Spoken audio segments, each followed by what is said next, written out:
Fala galera, tudo bem? Beleza? Tranquilo?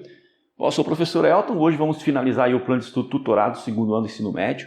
É o PET final, é o último, né? O chamado PET avaliativo, que tem como eixos temáticos números, contagens e análise de dados, funções elementares e modelagem, geometria e medidas. Se você ainda não é inscrito no canal, se inscreva, aproveita, deixa o seu like aí no vídeo e, se possível, compartilha ele com seus colegas. Questão número 1. Considere todos os números de 3 algarismos distintos que podem ser formados permutando-se os dígitos 1, 2 e 3. Qual é a probabilidade de, escolhendo um desses números ao acaso, ele ser? Então, par, ímpar, múltiplo de 3 maior que 200. Bom, como são só 3 algarismos, nós vamos ficar permutando eles, dá para criar o nosso espaço amostral. Então, eu vou criar aqui o meu espaço amostral. O meu espaço amostral é formado pelos seguintes números: 123, 132, 213, 231, 312, 321.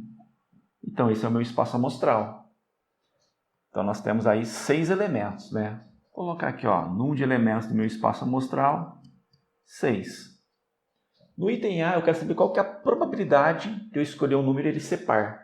Bom, quem é par aqui dentro? 132, 312.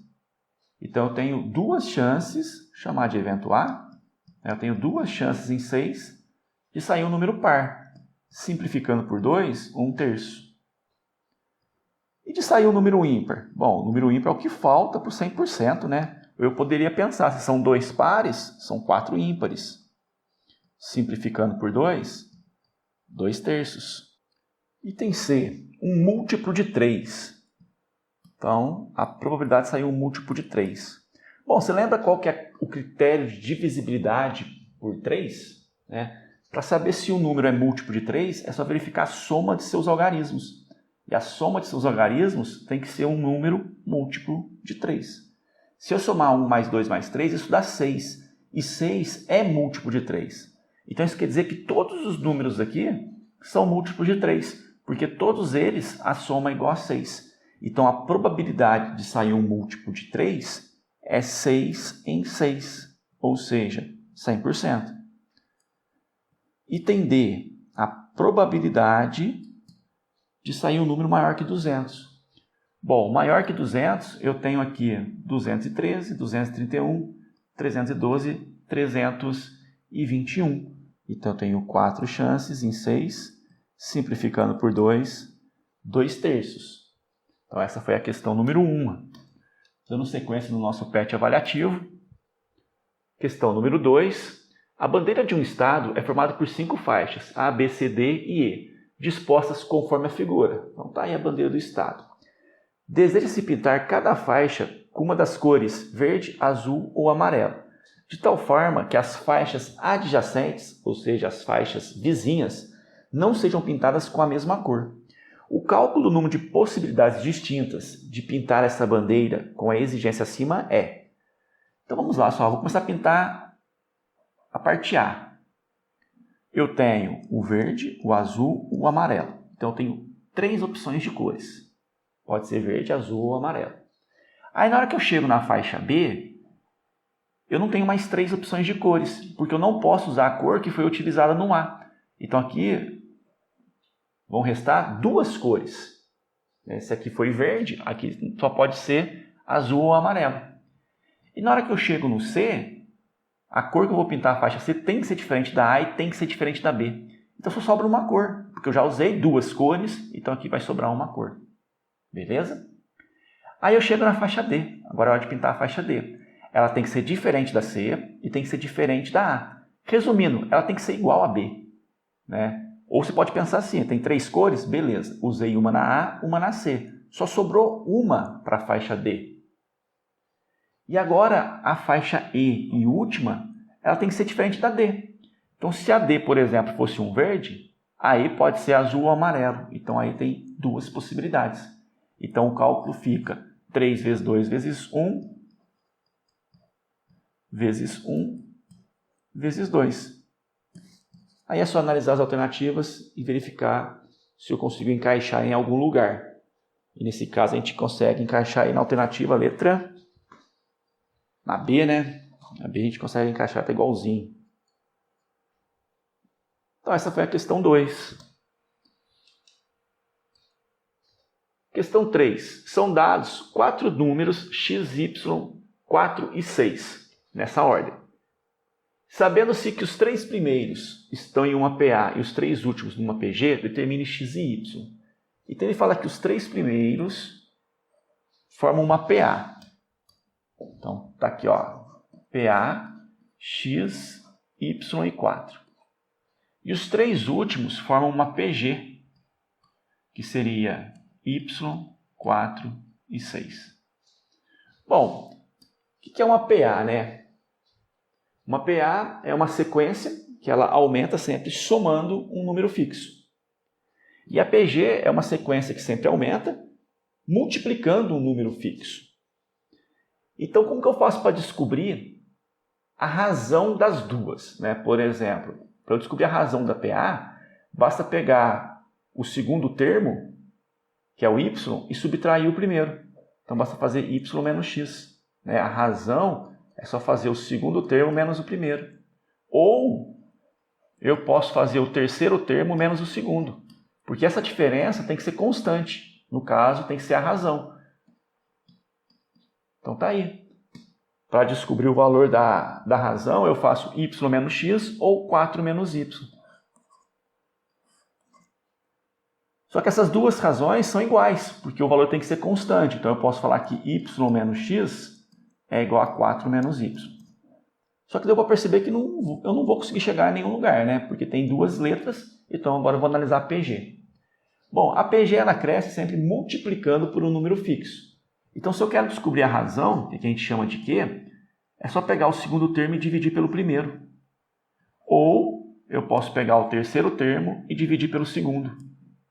Então, a razão aqui, ela ficaria 4 dividido por y. Ou 6 dividido por 4. Só que essa razão e essa, elas são iguais, porque é constante. Então, eu posso falar que 4 sobre y é igual a 6 sobre 4. E aqui 6 vezes y, 6y, 4 vezes 4, 16. Então, y é igual a 16 sobre 6. Aproveitando e simplificando por 2, eu vou concluir que o y vale 8 terços. Então, o y eu já descobri. Agora só falta achar o valor do x. Aí eu volto aqui. Vamos fazer o seguinte. Y menos y troca de lado, troca de sinal. X troca de lado, troca de sinal.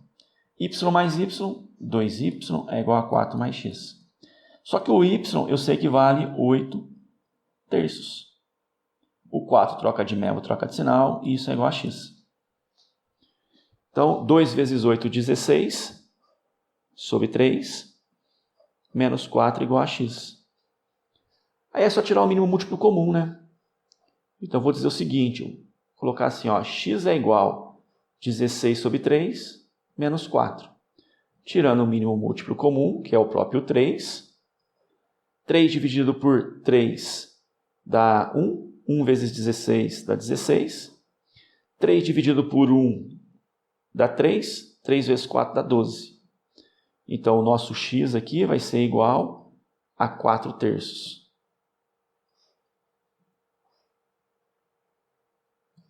Então, tá aí o valor do x e aqui o valor do y. Dando sequência na correção, né, do nosso PET avaliativo, nosso PET final, questão número 4. Uma pessoa encheu o cartão de memória de sua câmera 2 vezes, somente com vídeos e fotos. Na primeira vez, conseguiu armazenar 10 minutos de vídeo e 190 fotos. Já na segunda, foi possível realizar 15 minutos de vídeo e tirar 150 fotos. Todos os vídeos possuem a mesma qualidade de imagem entre si, assim como todas as fotos. Agora, essa pessoa deseja armazenar nesse cartão exclusivamente fotos, com a mesma qualidade das anteriores. O número máximo de fotos que ela poderá armazenar é... Então, tem aqui algumas informações importantes, né? Olha só, ela conseguiu colocar 10 minutos e 190 fotos. Aqui, ó, 10 minutos e 190 fotos. E num segundo momento, ela conseguiu colocar 15 minutos e 150 fotos. Então, 15 minutos e 150 fotos. Bom, vamos interpretar aqui agora. Olha só o que aconteceu. Ela aumentou o tempo em 5 minutos. Aumentando o tempo em 5 minutos, a quantidade de fotos reduziu em 40. Então, nós podemos dizer que cada 5 minutos equivale a 40 fotos. Certo? Aumentou 5 minutos, teve que tirar 40 fotos a menos. Então, 5 minutos equivale a 40 fotos. Essa pessoa, ela quer colocar apenas fotos, né? Exclusivamente fotos. Então, o que eu vou pensar? Eu vou pensar o seguinte, olha só. Vou pensar nesse primeiro aqui. No lugar de 10 minutos, dá para colocar quantas fotos? Bom, se no lugar de 5 minutos eu consigo colocar 40, no lugar de 10 minutos eu consigo colocar 80 fotos. Então, eu vou trocar esses 10 minutos por 80 fotos. E já tinha 190. Somando os dois, nós vamos ter um total de 270 fotos. Então, essa foi a questão número 4. Questão número 5. Complete a tabela a seguir. Então, se o ângulo for 0, quanto vale em radiano? 0. Qual é o seno de 0? Bom, o seno de 0 é 0. Cosseno de 0 é 1. E a tangente de 0 é 0. O que seria π sobre 4 radiano? Então, só para relembrar aqui. Π radiano é 180 graus. Sobre 4 é 180 dividido por 4, que dá 45. Então, aqui é 45 graus. Seno de 45, raiz de 2 dividido por 2. Cosseno de 45, raiz de 2 dividido por 2. Tangente de 45, 1. Depois nós temos aqui 90 graus. Bom, se 180 é π, 90 é π sobre 2. Qual é o seno de 90? O seno de 90 é 1. O cosseno de 90 é 0 e a tangente não existe. O próximo aqui é o π. E o π eu já sei que é 180 graus. Então, o seno de 180 é 0. O cosseno de 180 é menos 1. E a tangente de 180 é 0. Depois eu tenho 3π sobre 2. Bom, o π, como eu disse, é 180. Então, 3 vezes 180 dá 540. Dividido por 2 dá 270. O seno de 270 é menos 1. O cosseno de 270 é 0. E a tangente não existe. 360. Bom, 360 é o dobro de 180, então é o dobro de π. Então, 2π. O seno de 360 é 0, o cosseno é 1 e a tangente é 0. Construa a circunferência trigonométrica e marque cada um dos arcos citados na tabela acima. Então, é para construir a circunferência trigonométrica e marcar um dos arcos citados na tabela acima. Então, eu vou deixar para vocês efetuarem essa parte. Tá? É só fazer uma circunferência e localizar os arcos, né? Só localizar os ângulos. Vamos lá, vamos finalizar aqui o PET volume 8, né? O PET final, o PET avaliativo. Questão número 6. Preencha o quadro comparativo sobre alguns dos sólidos geométricos estudados. Então, primeiro, prisma, né? Qual seria a definição de um prisma? Eu tentei ser o mais simples possível, mais direto possível, tá? Então, prisma é um poliedro cujas bases são duas regiões poligonais congruentes, mesma forma e mesmo tamanho e paralelas. Quais são os elementos do prisma? Então, nós temos arestas, vértices, bases, faces laterais e altura. Classificação dos prismas. Pode ser de acordo com o formato da base e pode ser também classificado em retos e oblíquos. Características da planificação. Então, quando eu planificar esses prismas, o que eu vou encontrar? As bases são dois polígonos congruentes e todas as faces laterais têm a forma de paralelogramo. Lembrando que paralelogramo também pode ser um retângulo. Agora as pirâmides. Qual seria a definição de uma pirâmide então? Uma pirâmide é o conjunto de segmentos de reta cujas extremidades estão num polígono e um ponto fora do plano que contém esse polígono. Tá? Então são os segmentos que a gente pode criar ligando esse polígono até o ponto fora, que vai ser o vértice da nossa pirâmide. Os elementos de uma pirâmide têm faces, arestas, vértices, vértice da pirâmide, base, aresta da base, aresta lateral, faces laterais, altura da pirâmide e apótema. E a classificação da pirâmide é de acordo com a base. Então, se a base for quadrada, pirâmide quadrangular, se a base for um hexágono, pirâmide hexagonal, assim como acontece com o prisma. E por último, característica da planificação, nós vamos ter a base, que vai ser um polígono, e as demais faces na forma de triângulo. Agora nós temos o cilindro, então a definição de cilindro. De maneira mais prática, o cilindro é um corpo alongado e de aspecto redondo, com o mesmo diâmetro ao longo de todo o comprimento. Elementos: duas bases circulares, altura e geratriz.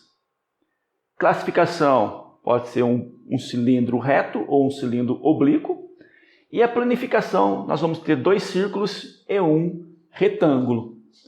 No caso do cone, a definição: cone é o conjunto de todos os segmentos que ligam os pontos de um círculo a um ponto fora do plano em que ele está contido. Mesma coisa da pirâmide, né? Eu vou ligar todos os pontos da base até um ponto acima dela, que vai ser o nosso vértice. A diferença é que na pirâmide a base é um polígono e no cone a base é um círculo.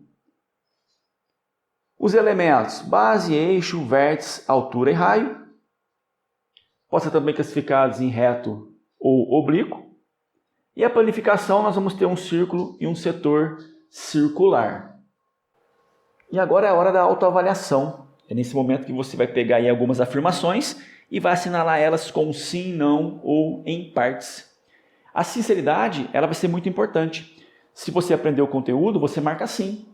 Se você não aprendeu o conteúdo, você vai marcar não. Se você aprendeu, mas tem algumas dificuldades, você coloca em parte. Essa autoavaliação, ela vai ser importante para o ano que vem. É em cima dela que nós, professores, vamos iniciar os trabalhos no ano de 2021. Os conteúdos que vocês não aprenderam, nós vamos retomar eles partindo do zero, explicando passo a passo, parte a parte, esse conteúdo. E os conteúdos que vocês aprenderam em partes, que têm dificuldades, nós vamos fazer uma revisão. Então, essa autoavaliação ela acaba sendo importante para o ano de 2021. Então, espero que vocês sejam sinceros nessa autoavaliação. Bom, assim eu encerro o PET avaliativo. Qualquer dúvida, deixa aí nos comentários. Desejo a todos aí um ótimo ano de 2021, que seja infinitamente melhor que o ano de 2020. Um grande abraço e até a próxima.